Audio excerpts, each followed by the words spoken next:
Hi,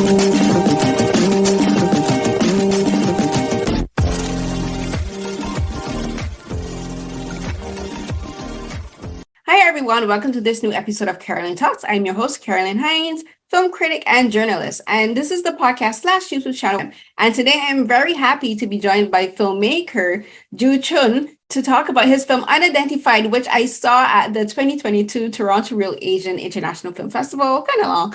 But I had a lot of fun with this film. And it was actually kind of surprised at the end in the Q&A when Jude said he was the writer and director of a film called The Time Agent. I have seen that film. And I didn't realize it was used until after I was in the audience. I was like, wait, I've seen that film and I really liked it. So I'm glad to be actually able to talk to you about Unidentified. And I do have questions about the Time Agent as well. But as usual, before we get into the film, I'll just ask Jude to say a bit about himself and what got him into filmmaking. So Jude? Hi. My name is Jude. I'm a Korean Canadian filmmaker, and I'm currently working in Korea, Seoul, Korea. I'm Unidentified. We started making in like 2019, but everything was delayed because of COVID for a while, and then we finally finished this year. And so this is my first feature film. And actually, the short film, The Time Agent, we made that so that came out in 2016, and that also played at the Toronto Real Asian Festival. So it was really fun to come back with my first feature after my short film screened here. And the thing with The Time Agent and Unidentified is that I realized, because I rewatched Time Agent this morning just to refresh my memory, because I first saw that film. There's something I do every Saturday night with a friend of mine. We co-host something called Saturday Night Sci-Fi, which is a Twitter live tweet event where every quarter we have what we call sci-fi short series. So we curate a list of sci-fi shorts from around the world, and we just like spend the night, usually from 10 o'clock to like 12, watching like short films from around the world. And there was one event where we did short films from Asia, and this was probably, I think, in around 2018. And your film, The Time Agent, was one of the films that we did for that. And so I noticed in both The Time Agent and Unidentified, you play a lot with a style called vignettes. So this is where you show like small moments from people's lives. So I wanted to ask you about your philosophy as a filmmaker and how, like, what inspired you to becoming a filmmaker, and like what inspires your style choice for being a filmmaker? I think, well, in terms of wanting to be a filmmaker, I kind of wanted to since I was like in high school or so, but I didn't really have much education around me growing up about film or the arts. So wasn't much later. I didn't get into the film program I wanted to, so I just kind of did. So I ended up with like a psychology major, but I just kind of went into the syllabuses of all the film students and what are they reading? I looked at all the books that they're supposed to read, all the movies they're supposed to watch, and I just taught myself like that. And then just started working in the industry, and I guess kind of learned like that. Like mostly in Korea, it was actually that. So I grew up in like the US and also mostly Toronto. But after graduating, I kind of had an opportunity to work like small jobs in Korea. So I just went, and I wasn't planning on staying this long, but I've been in Korea for 13 years now, and just met like a bunch of people that I work well with, and we make like films and music videos and like dance films and a bunch of stuff like that. So that's the kind of group we made both The Time Agent and Unidentified with. And you mentioned that you started out with psychology, and you're both of those. I noticed both films. It kind of ties into the whole vignettes where like your film kind of like talks about the human psyche and how we relate to each other from, I would say, almost like from an analytical perspective. And it's not very obvious, but if you pay attention to how you tell the stories and the dialogue that the characters have, a lot of the dialogue, especially in Unidentified, is they're asking each other's questions to get to know more about each other. So do you think that your psychology background has actually played a pretty significant part in your work as a filmmaker and how you craft the stories? Yeah, yeah, I think so. I guess it wasn't time wasted in the end. I learned a lot about like, yeah, and I guess that kind of stuff has always interested me. So, yeah, when I'm writing characters and stuff, I think that is like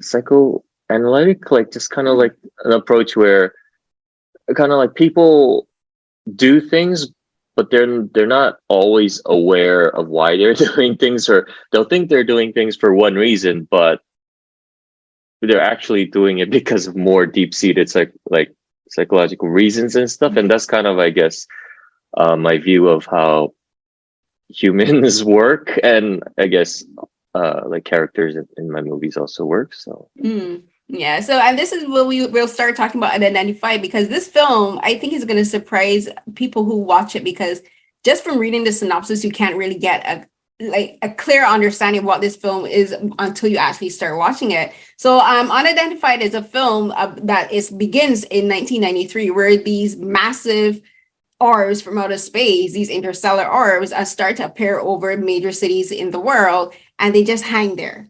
They don't open up. Aliens don't come out that we know of, anyway, that have not been detected, and they're just hanging there from 1993 until present day. So the film is set, which I thought was interesting, that the film, once the time skips, is set in 2022. So first, we got to start with this film's beginning in 1993. So I know a little bit about Korean history and some of the politics. So I thought it was, and I needed to make sure that I was thinking correctly because of a reference that you made later on in the film. I'll get to that, but I went back and I did some research. I remember 1993 was the first democratic election in South Korea, where the first civilian president was elected. So I wanted to ask if that was your purpose for selecting, of all years, the year that this is when South Korea really truly became democratic, and like the students, after like decades of fighting, got their wish for a true democracy. yeah, it was part of it, but not so much because it was the democratic systems were in place, but because it was so turbulent before that. I basically I wanted it in present day, and I wanted the characters to be like kind of similar, closer like to my age. So I was initially thinking like mid-30s characters, so that would have to mean that UFOs have came, because I wanted the UFOs have to been on Earth longer than the age of the characters. So so that the UFOs have been there ever since they were born. So it's like a part of normal life to them. But then if I put the UFOs in the 80s, it was a very turbulent time politically in Korea. So it would complicate things too much. But in the 90s, it was more relatively kind of, how do you say, settled, even though of course there were a lot of things always going on, but a lot less than like the 70s or the 80s. So that's kind of why I chose around the 90s. Yeah, no, that makes sense to me. And it's kind of interesting also that you picked that era too, because the 90s were when we really started to get a lot of UFO films, like, films like Independence Day, and then the shows like the X-Files, and a lot of these Canadian shows. One of them was about Nostradamus. I never remember the name of the show, but it was about Nostradamus.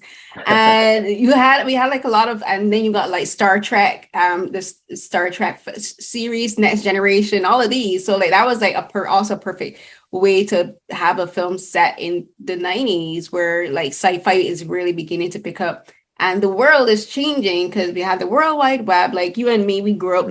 I was born before the internet was a thing. Right, and like we grew, and like the orb, to me, it represents, it can represent a lot of things that mean significant change in the world today. And for, of course, like you were saying in the Q&A after the film, that a lot of it has to do with the pandemic and how the pandemic changed us. And even while I was watching the film, that thought occurred to me. I was like, the orb is like COVID. It's this thing at the beginning in 2020 where it just suddenly appeared, and it just created this global ripple effect all around the world. And I don't even like to say that we become normal, because I think too many of us have become complacent, but it is becoming normalized and a normal part of our day-to-day lives. And that's because we haven't really done enough to like stem the tide of this. But for kids who were born within the last 2.5, 3 years, this is going to be their orb. This is going to be their UFO. So can you talk a bit about having the film crafted this way, where it could represent COVID, but it can also just be a symbol of like a great change and something that we just as human beings grow to accept? Yeah. Like we started shooting in 2019, so like before COVID. So like I wrote this in like 2018ish, so we had no idea this would happen. But then we had kind of always intended to shoot the movie in segments, because I wanted like different seasons. So like winter of 2019, we were shooting the winter segments, and we thought, next summer everything will be fine. We'll just shoot the summer segments. But of course, everything got delayed a lot. But yeah, when we got together, like in Korea, there were kind of like ups and downs of like safer times and like lockdown times. So when we got back together to shoot like the other segments, we were kind of saying, this movie is kind of like a COVID metaphor. Of course, we didn't know when when I was writing or when we were planning it, but yeah, it kind of was this sense. But even when I was writing in 2018 before COVID, the world felt a bit like that. Like there's a sense of looming uncertainty.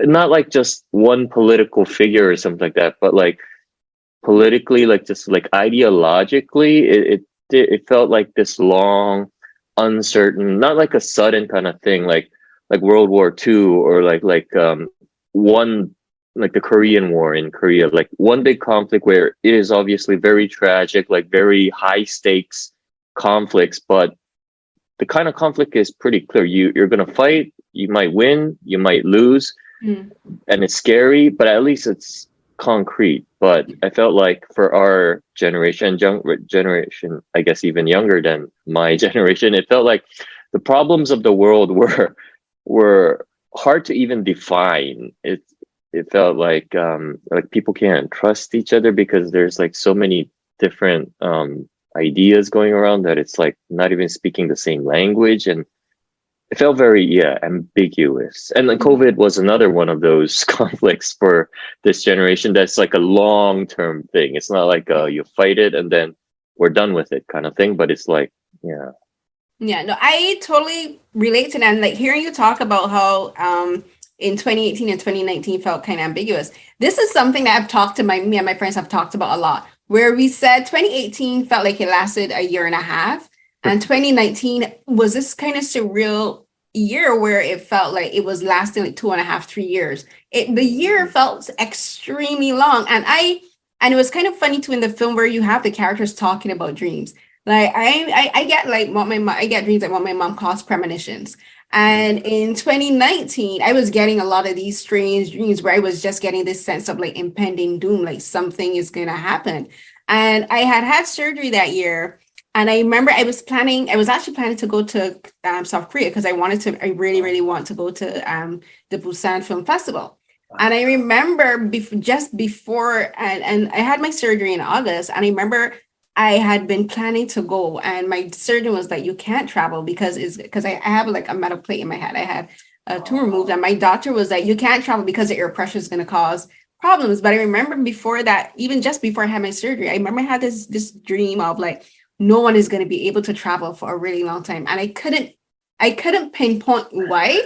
And I've been having that dream for months. And I had gone to the Sundance Festival in February of 2020. And I remember as soon as I got home, the dream that I had that night was air travel was going to stop for years.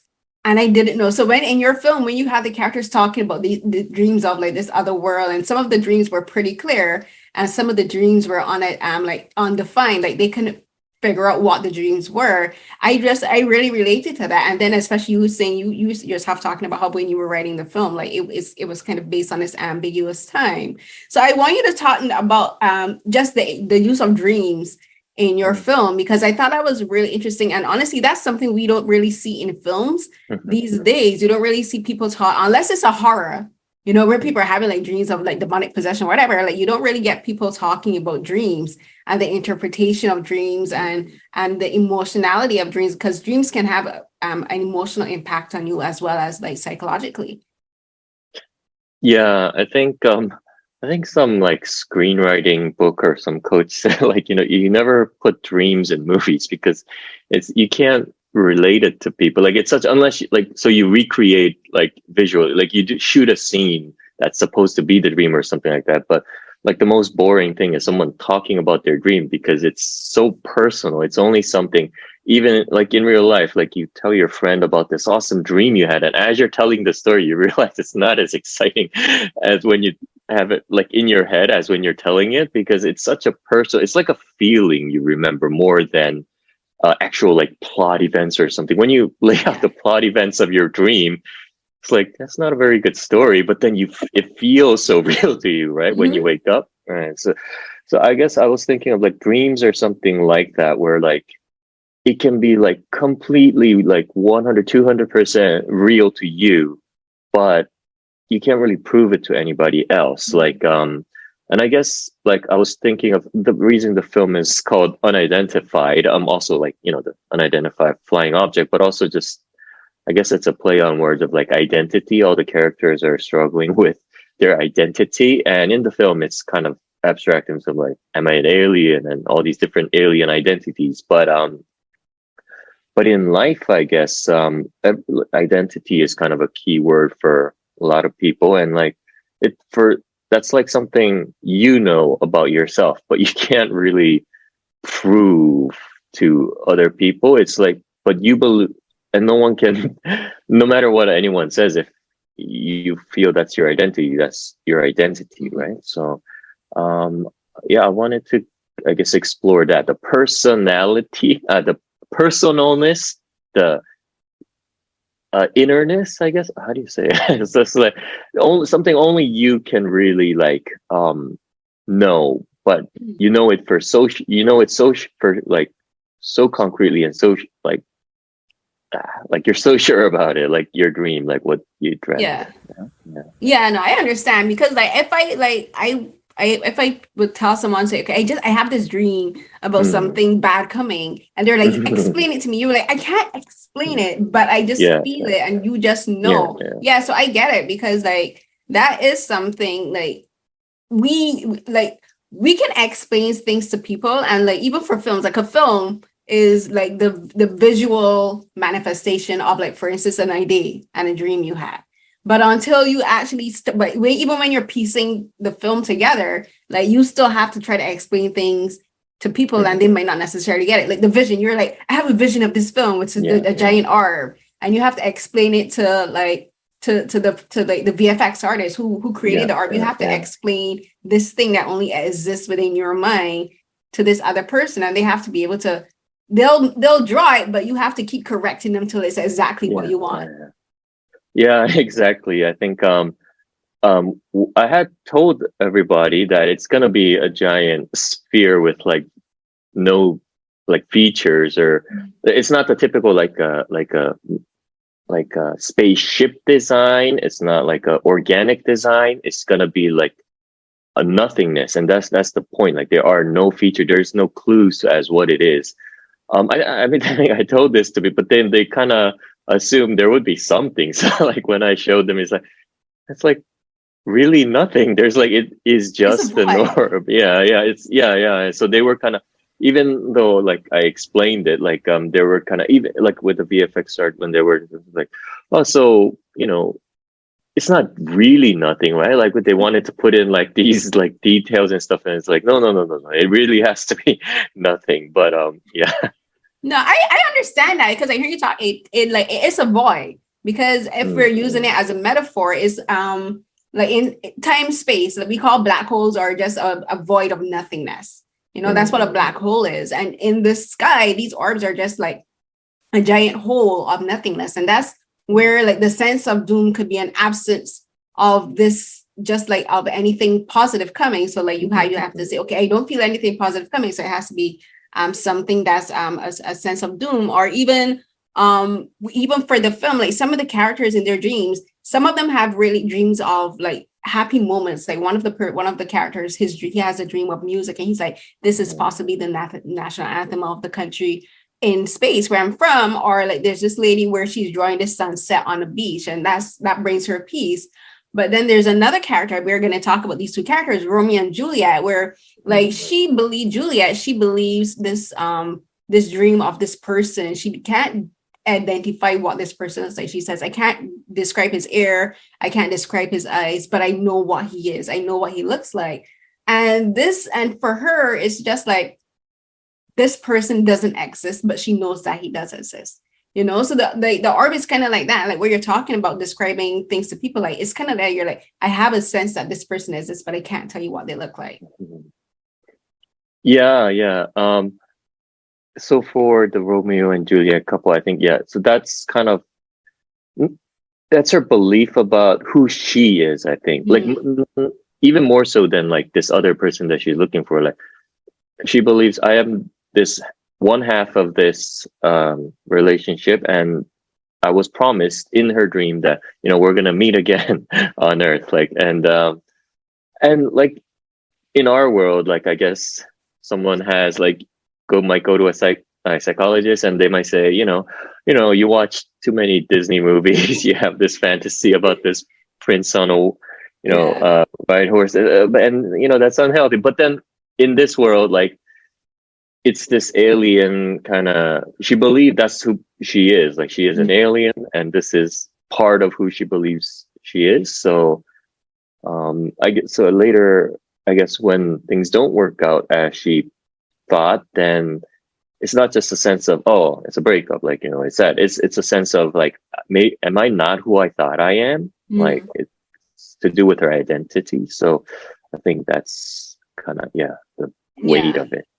Yeah, no, that's kind of interesting, because I thought her character, I'll be honest, at first I didn't recognize the actress because her hair was purple, and I was like, I was doubting myself at the beginning. I was like, is this film having a time jump? I'm like, are we skipping time? And I couldn't figure out if it was two parallel universes existing at the same time. I'm like, is this the same person? Is this her twin sister? So I thought it was interesting because she has purple hair when they meet, and then when they break up, her hair is long and it's like green. And I was confused, but I was confused in a good way, because it made me really think about the timeline of the film. Because I was like, what is happening? Is this really, or like, is what we see really reality? So that was interesting for me. And so for like the character, so that's Romeo and Juliet. Romeo was first, because this is their scene meeting on the bus. And I had the thought, if this is a Romeo, there has to be a Juliet. And I was like, if there's a Juliet, that means the story is not going to end well. Because the story of Romeo and Juliet never ends well. So I want, this is, and it's not even a romantic relationship, because we don't get to see them being together romantically. So I want you to talk about the different relationships in this film, because there's Romeo and Juliet. They're the only ones who technically are given names as characters. And then there's the three characters at the beginning, which is in the first chapter is titled Three-Way Conversation. And they're having this, and there's that relationship, and then there's the relationship between the brother and the sister. But this is when we realize, okay, so these aliens really do exist on Earth. And so like there's different types of relationships. So talk about creating the relationships and how you wanted the plot to follow each of these relationships. So one of the things in the script writing process, like way before, like I was thinking, how are these people gonna be related? Is it gonna be like a Magnolia kind of thing, like Paul Thomas said, so like where there's like these connections? Like at first it doesn't seem like they're connected, but there's like all these things that add up. But in the end, like I think there are some places where they kind of run into each other or are in the same place, but it's not very important that there's no like significant relationship.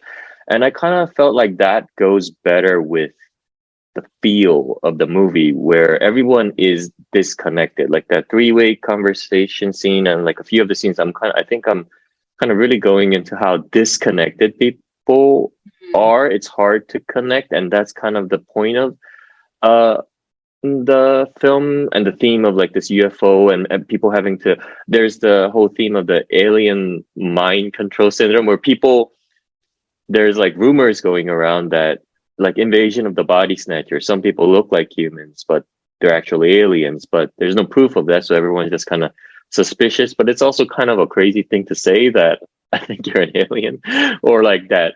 And then there's the people who actually think that they are an alien who can't really say that because there is that whole invasion of the body snatchers rumor going around. So, and there's like rumors of like people are assaulting people on the streets because they think they're aliens, or the other way around where aliens are assaulting people. There's like all these rumors and confusion going around, and kind of like that's like, as I think I was writing in 2018, the confusion of the about the world being seeming so divided, like different than before, different than like, I don't know, like Cold War dynamics where even like the teams were kind of clear like in the Cold War, or like, but then now it felt more like unclear even like what the teams are, if there are teams, and it's just like what are people thinking. It's like it felt like maybe I'm an alien, or maybe this person's an alien in the way we think and we can't relate to other people. So, oh, I think I like went way off the question. No, you're What getting was, it. yeah. But yeah, in terms of the relationships, but I think one thing I did also want to portray is people really do want to connect, really want to connect, but find it really hard to connect. And I guess the Romeo and Juliet is one example of that. The three-way conversation is like they're trying to, these people, I guess, online or like anonymously trying to find other aliens. So they try to meet, but they have to do it in secret because there's like these rumors and like, like people might attack them. So they're like wanting to connect, but also suspicious of each other. And even when they do finally connect, the two guys by the river, they realize, oh, finally, like we've confirmed that, oh, we're both like alien identity people. Oh, finally, But then they have completely different ideas about what being an alien means. So it's like, oh, even then it's hard to connect. And yeah, just kind of thematically, the kind of like difficulty of connecting. Yeah, the conversation between two of them in particular is funny. And like this is a completely random aside, but when he described what a carrot tastes like as being like a pumpkin and a cucumber, I was like, you know what? That makes perfect sense. I had never thought of like what would I describe what a carrot tastes like? I was like, that's exactly what it would taste like. I thought I was like kind of, yeah. Funny. I was trying to think like maybe that's how an alien would describe like Earth things. yeah, it was like that's so it was completely random, but I was like, yes, that's exactly how I would describe it.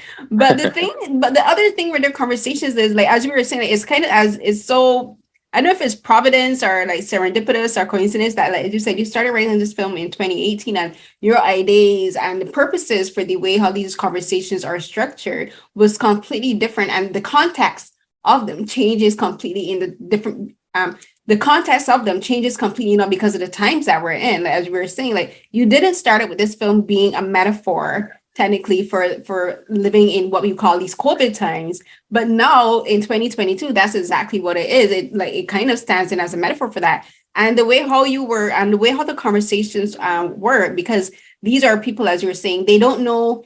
They can't really fully trust each other because they don't know who they can trust, because they're like, if I identify as an alien, will this person attack me because I said I'm an alien, or will they accept me because they themselves also think they're an alien? But it kind of like made me think of how after we came out of lockdown, like even now, like we've been out of lockdown here in Toronto, technically almost a year now. And even when we meet people, like we still don't know how to interact with people. You're like, do I hug you? Do I stand away from you? Do I shake your hand? We're still awkward. We still don't know how to communicate with each other. We're still like, like you still like when you go on the train and I hear someone because I'm immunocompromised, I still wear my mask when I go out. Mm, So when I hear people coughing, I'm like, is it a COVID cough? Is it just like a regular cough? mm, Is it a winter cough? You know, and like you still have all of these thoughts, and we still don't know how to. We've lost our ability to, I think, instantaneously read situations. We're learning how to mm. acclimate and how to adapt to this new world. So I just think like when you were finished with the film, like all the editing and everything that's done, and you watched it for the first time after it was completed, what were your thoughts about how the film has now become a metaphor, technically for COVID? Yeah, I know that was something like we were thinking. And there's like even in the first scene, there's like coughing, kind of like you can Right? catch it like these lines. I hadn't we shot that like way before, and we had no idea COVID would happen. But like those kind of things, just kind of it was I guess it wasn't like that huge of a deal. I guess it was if it was like we thought it was like that huge of a deal, we might have changed it like in the middle when we were shooting. But it felt like a part of the whole thing, like the kind of the whole sense of the world. Like I think maybe if just this virus portion of COVID, like just if the COVID virus, this pandemic happened in, I don't know, like 1993, for example, um, I think maybe people would have dealt with it differently. I'm not sure. I don't know, but especially in like North America, it's became a very politicized pandemic, right? Yeah. Like where it's not just about okay, this is the health guy, okay, this is you follow the doctor's rules, right? Like and maybe it might have been like that if it happened in the 90s, who knows? But I think like the climate of like where the world is plus the pandemic kind of exasperated all the things that were happening and or like suspicion of other people and like oh you're a mask wearer therefore you're on this team some team and you're a mask you don't wear a mask. So it's like everything became like making teams of or like you know sides for stuff. So I think like that's a part of it and that is a part of I think the theme even before COVID. So I felt like it amplified it, but it's kind of in within the same theme. So yeah. Yeah. So another thing about the teams, like the concept of teams or just finding groups or enclaves is Mhm. there is one that people would describe as a cult. And Mm. this is where one of the main characters does he have a name as a character? Because I don't think he's not named. Yeah, actually none of the characters have names technically. Even like Romeo and Juliet, that's not Yeah. like their name. Nobody says anybody's name throughout the Yeah. whole film. So in the end, when the credits go up, their names are just the actors' names for all the Mm, characters. But throughout the movie, nobody really has a right. name that's vocalized ever. Right. Okay. So there's this character that he walks around with a sign saying the aliens aren't real. He's like denying that aliens are real Uh, while there's a giant floating orb hanging yeah. above the city of Seoul. And he's this character. Like I had asked you about this in the Q&A where he starts out stuttering and he's being interviewed by the Mm, filmmaker, which would be you, but the film is set in a documentary or mockumentary style, and he's being interviewed by the person. And he's saying, "Oh, everyone is crazy because they're not believing what I'm saying, which is that aliens aren't real." And and you're wondering, does he really believe what he's saying? Like, is he so like blinded by his own denial? Like, he legit refuses to acknowledge the existence of this giant mm, thing. But then, another the like. After, what I thought was so interesting about this character is that he was so nice and I think thoughtful because he starts to make ramen and like the videographer is asking mm. him, "Oh, who are you making ramen for?" He's like, "For both of us." He said, "But why?" He's like, "But you're here." So like, why wouldn't I share with you? And I thought it was such a sweet moment in the film where he's just like, so he's like, normally I would have a half pack because that's enough to fill me. But he's like, I'm gonna make this whole thing and I'm gonna share it with you. So I thought it was such a sweet moment, and it says so much about his character. And it's kind of like along the line of don't judge a book by its cover, you know, like that whole kind of situation. So talk a bit about him because I think he was one of the more fascinating characters in the end. Like we end up learning that he knows sign language and that his sister she uses sign language to communicate. We're not sure if she's mute or if she's deaf, but that's how they communicate. So talk a bit about him first, and then about their relationship, and then their cult that they belong to. Oh yeah.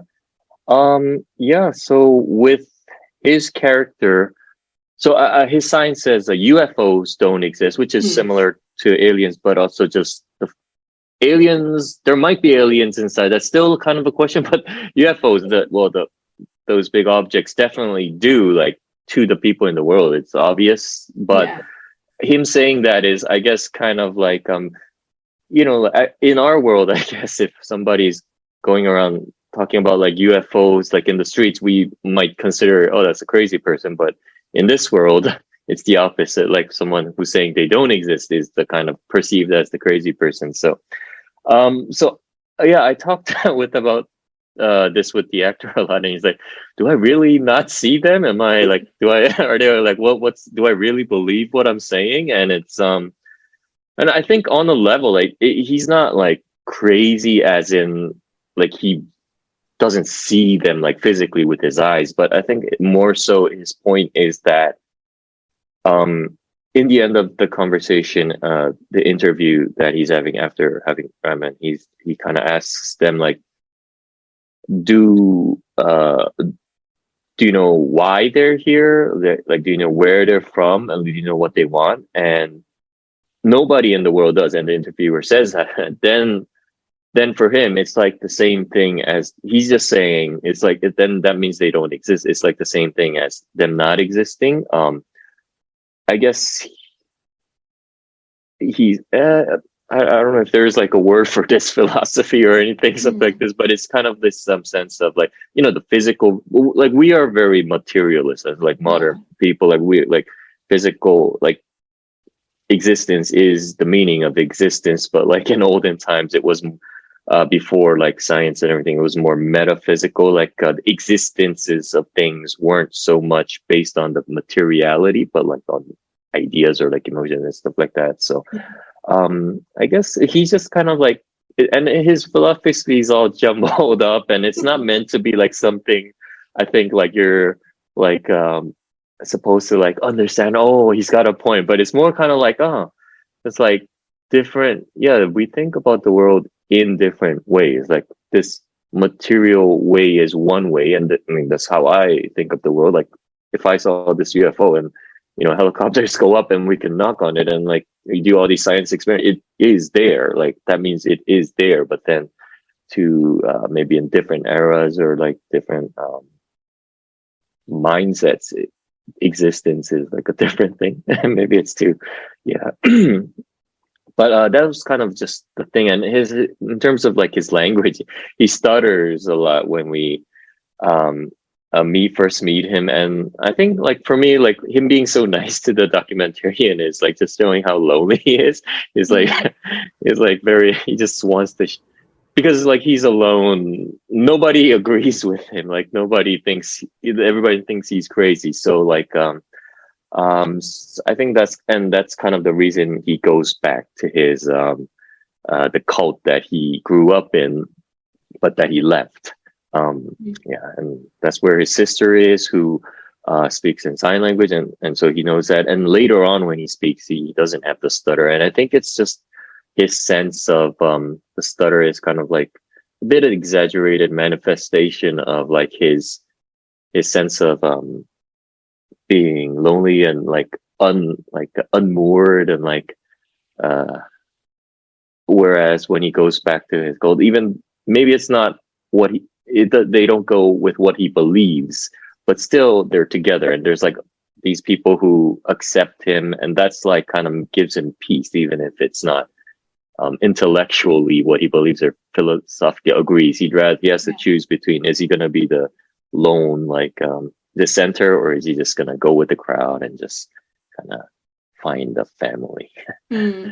Yeah, no, I personally can kind of relate to that. Like having grown up in church like almost my entire Mm. life, and then just like being within the last few years, just kind of like pulling away. So like I understand because like you can have a philosophy or an idea that isolates you from everyone, and it doesn't even have to be a philosophy or an idea. It could be like for some people, if they're disabled, like they feel isolated from other people who are able-bodied but don't know how to relate to them or treat them like just like a regular person. So like that's isolating. And then I thought it was interesting, so this scene, this is the scene that I or sequence in the film that I think is, I think it speaks, it has so much that it says contextually. So for this scene, like he first I looked at it as him being baptized again. He's getting rebaptized because his sister rings the bell and the rain or the water starts falling from the orb. And this is where we get a close-up shot of the orb, and the surface of it looks like some people would say it's a brain or like the human brain, or it could look like, to me, it kind of made me think of coral. You know, like coral from the coral reefs. Like there's this coral, there's this coral reef, the it's called brain coral, and it kind of made me think of that. So I We wanted to ask modeled it you on about that. that. That's actually the references I showed the VFX people to model it on. Of course, like on the scale, like it's the size of like water drops, so like you would have to be like really close to see those patterns. But yeah, I'm not sure why exactly I picked that texture, but it felt like a good texture for like water to kind of like water drops to like flow through, and kind of maze like, so adds to that sense of like kind of mystery. But Yeah, no, I thought it was interesting because like he gets baptized in the water. And then that's like him, just that you're saying, like he may not philosophically still believe in what they're saying, but he needs that community. So he does what he needs to be to accept it. And then it starts to break out into dance. They start dancing. And this is the second scene in the film where dancing just happens. It's like spontaneous dancing. For me, the first scene with the dancing is, you had said, it was by the choreographer. And his dancing is just like, he's finished with working that day, and it's like that's his way of breaking away from the mundanity of being in an office for like 10-12 hours. And dancing is his way of just expressing that this is where he's truly free, just dancing on the street. And then this scene with the dancing with the cult on the roof, to me, that scene, that one, I'll be honest with you, I couldn't completely watch that scene with my eyes.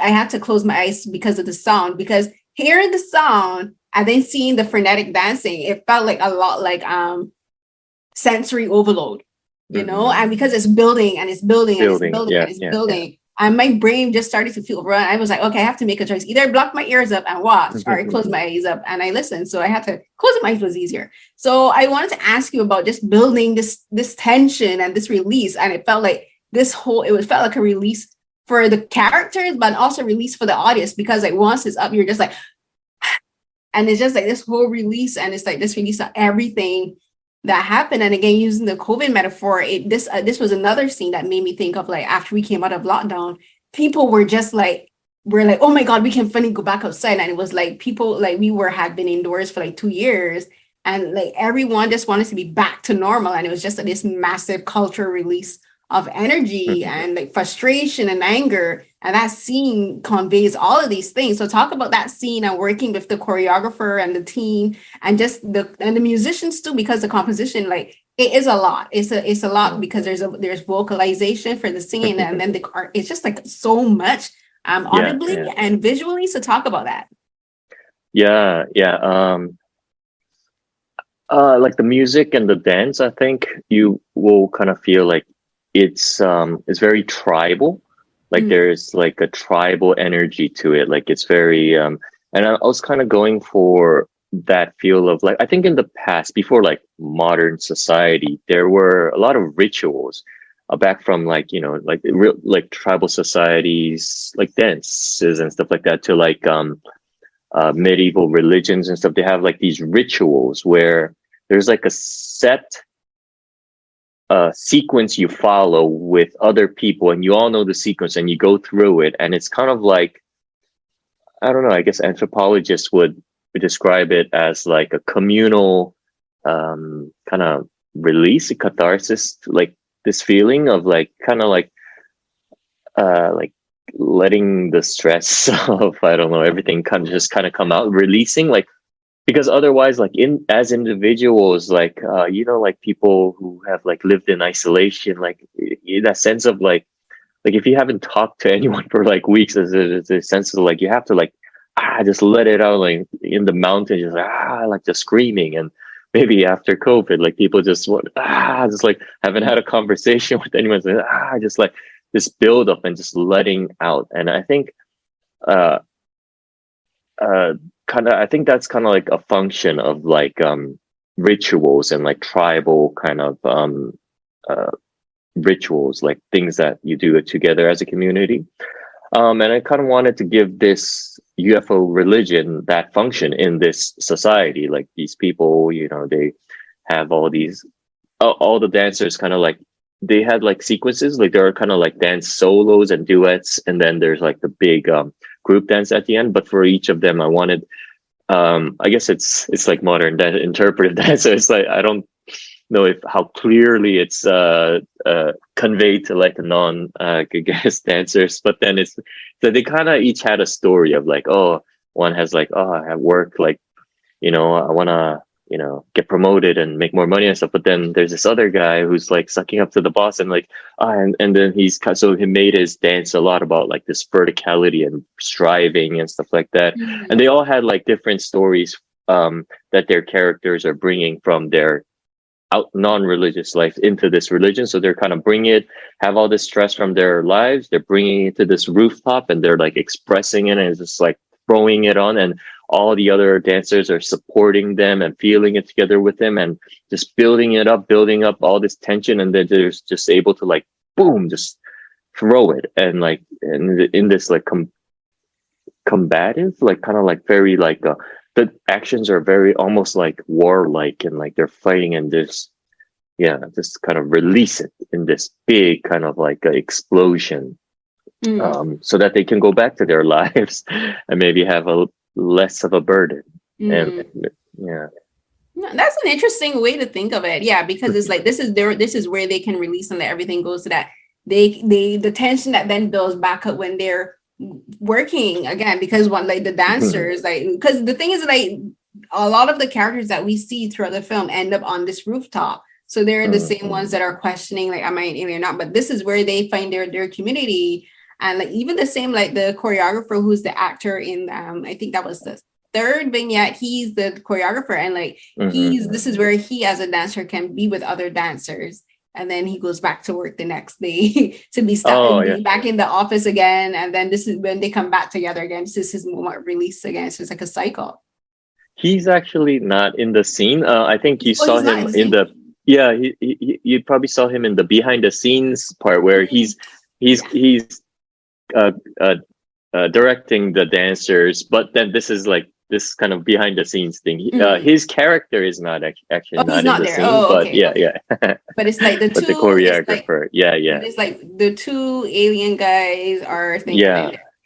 The guy who gets like baptized, I guess, with the paint kind of thing. He's the guy who was in the by the river who had this very survival of the fittest view of the world, and then right after the dance scene, he has an interview where he talks about his dream, and his dream is as like a farmer, and he just I guess for him, like for that character, it's like he's kind of like the kind of a darker character, I guess the dark side of like the UFO identity, where, and I don't know if it's like a one-to-one thing, but kind of like how it's similar in Korea as in like the US and Canada, of how kind of the rural areas are more conservative and like the cities are more kind of like progressive. And I think I don't want to like define them as one block, but then like for this character, I wanted him to be like,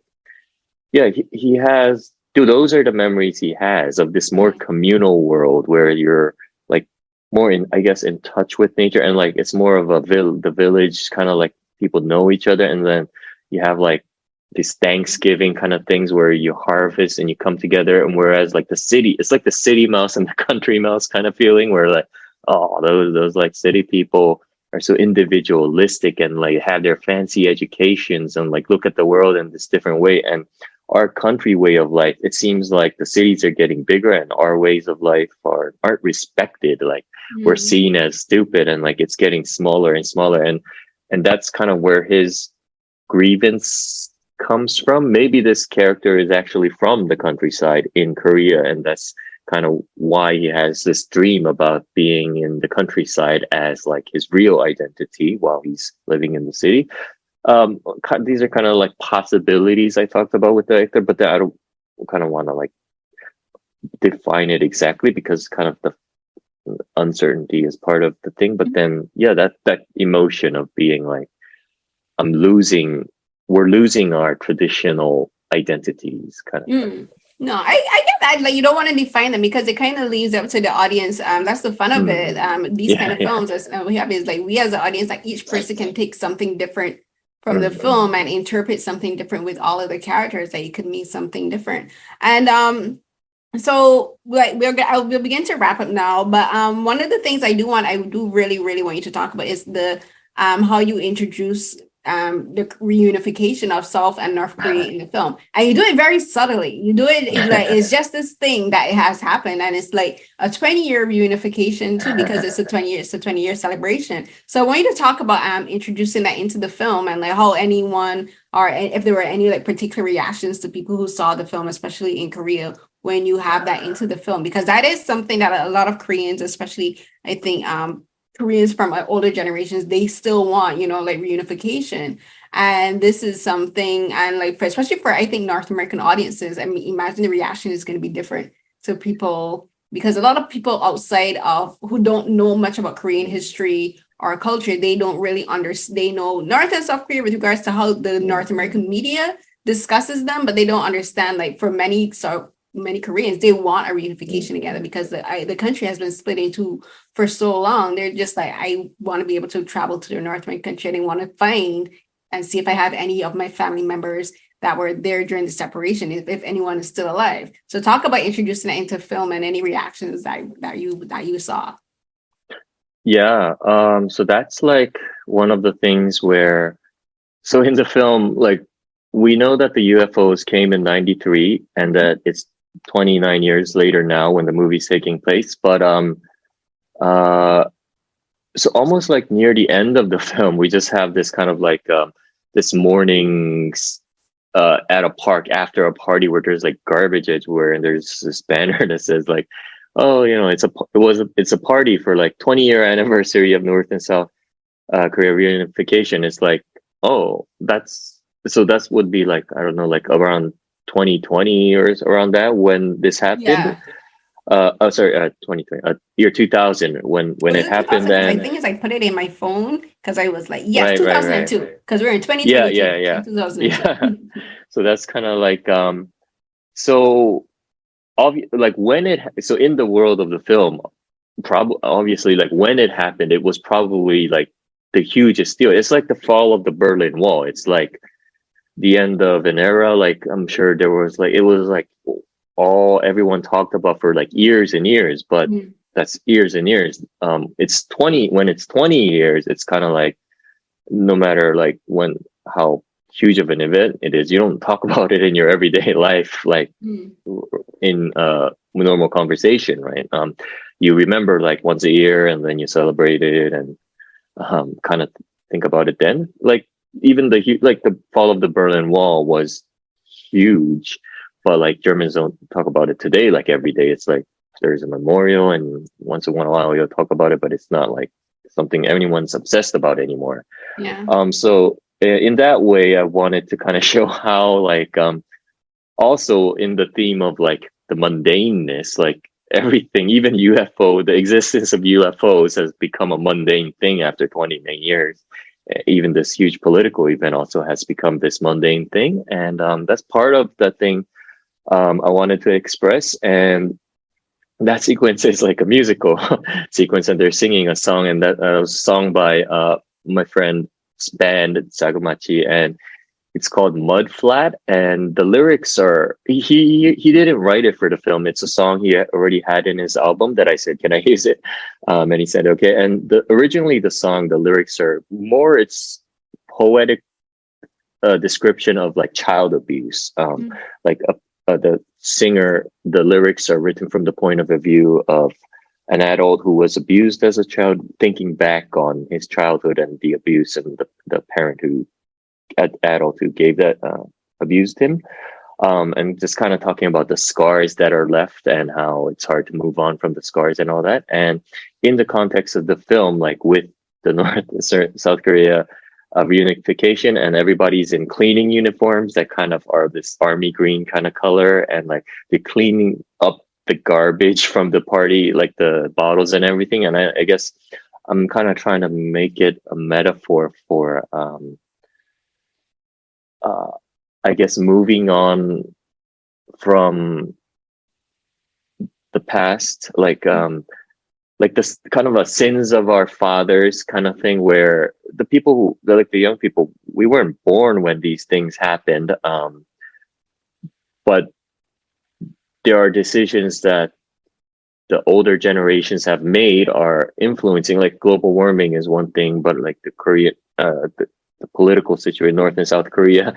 In North and South Korea is an even more complicated thing because Koreans were involved, but the main actors were actually the US and the Soviets. So it's like even not, it's like because of decisions other people have made in other eras, it's affecting like our lives. And it's like trying to move on and envision a future and trying to dream of this future where things are run like that. But then there's like always this, in Korean, there's an expression like 발목 잡는, like someone's holding you by your ankle. That's kind of like a good image for it. I think it feels like you're being held back, and you want to you create something new, like a new world with new rules that we want to come up with. But then there's like this anchor, and yeah, trying to move on and heal from the Yeah, no, it's I totally get it. Because like that scene is like it's the younger generation always has to clean up the messes of the older generations, you know? yeah, kind of like And I thought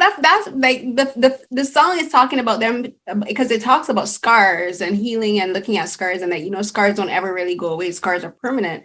And then as they're singing that, while they're cleaning and they're looking off like over like the horizon, looking across the lake and the Han River, there's this I needed to ask him, like, was that completely intentional? Was that planned? Like there's an army battalion that walks across in the background. I'm like, are those actors, or were you just filming on an army battalion just happened to be passing by? And if they were on routine, I'm like, I had to ask because I thought that was so metaphorical because it says so much. Like, it says so much about like Korea, because Korea is one of the few countries still that has mandatory enlistment. So even though they have the reunification, and like as you said, like Korea became North and South Korea because of the U.S. It was 2 U.S. soldiers under the leadership of General McCarthy who stood randomly some part in Korea and said, "Oh, the 30th parallel will be here."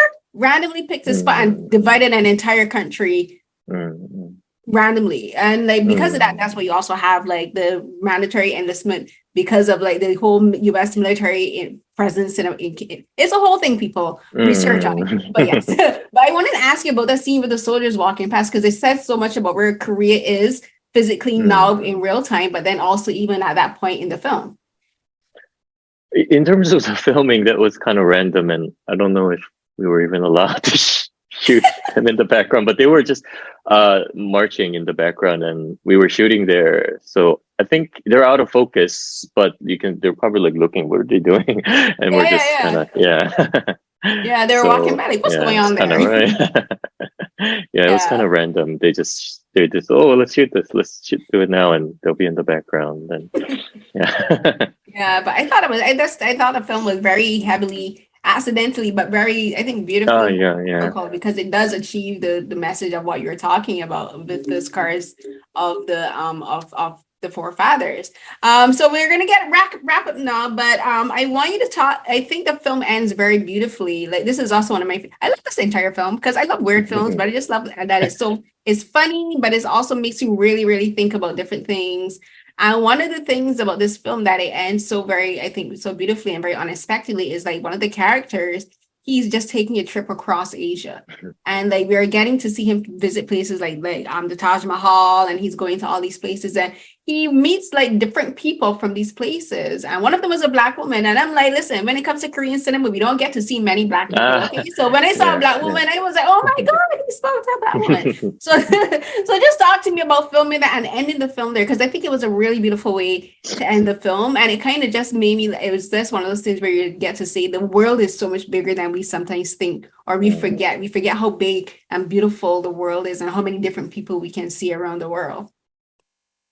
Yeah, so I guess throughout the movie, in between, we had these interview segments of people speaking in all different non-Korean languages, like German, Chinese, like Polish, and all that.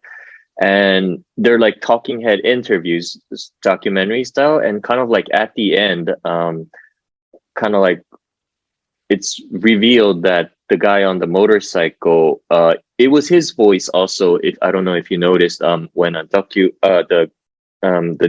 the UFOs doesn't exist guy, when he's Oh, that was eating the him. ramen, Yeah. we never see the documentarian, but it's his voice, that character's Mm. voice.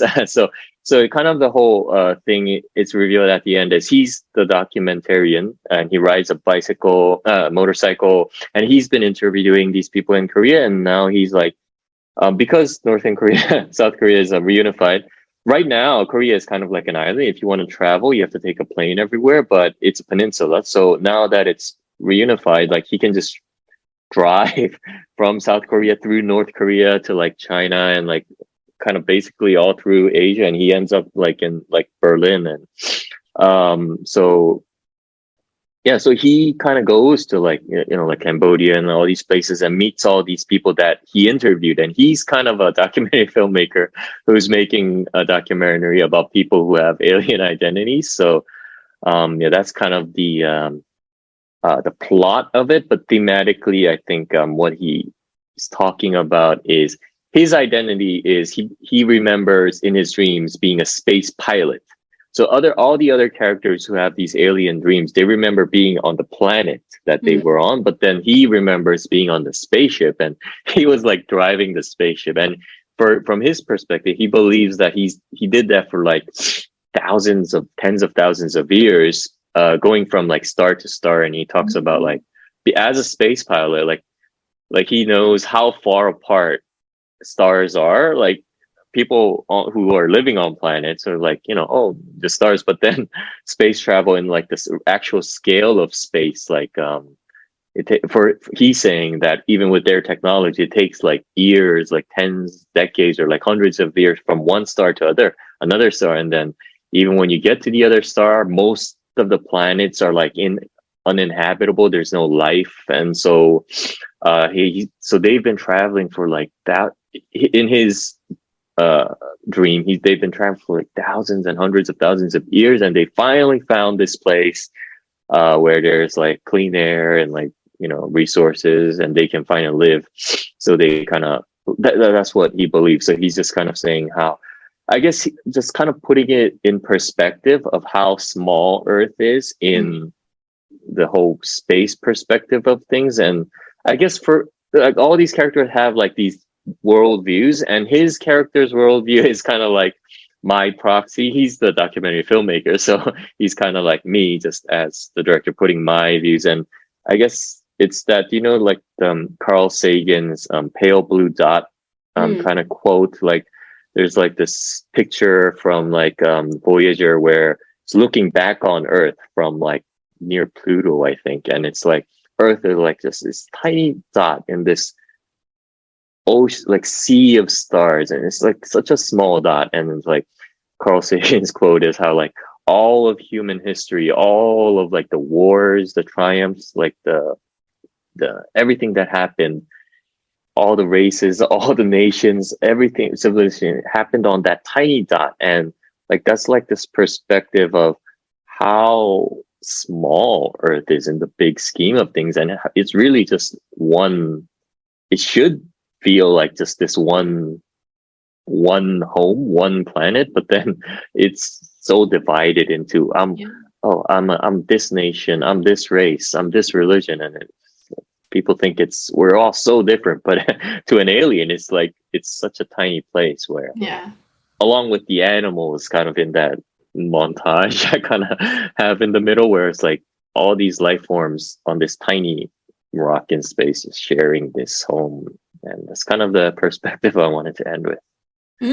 No, that scene with the animals, it starts out all happy, all the cute baby animals, dolphins, whatever, and then it starts to hit you. Oh wait, this is also talking about the damage that we have as humans have done to the earth, because there's like pollution in the water. There's the bottles and all these things that you're just like, as you said, like we always say as humans, like all of our problems are minuscule in the grand scheme of things, but because this is the only home we know, like everything is blown out of proportion. And like I personally believe we are not the only intelligent beings to exist anywhere in our universe or galaxy, because the it's too big, it's too expansive for us to just be the only beings. But as far as we know, we're the only ones that have like done wars, destruction, like causing all these things like global warming, global catastrophes. And the film does talk a lot about putting things into perspective personally. And I think that's a beautiful, I think the way how you ended the film is a beautiful way for us to say, we love the home we have,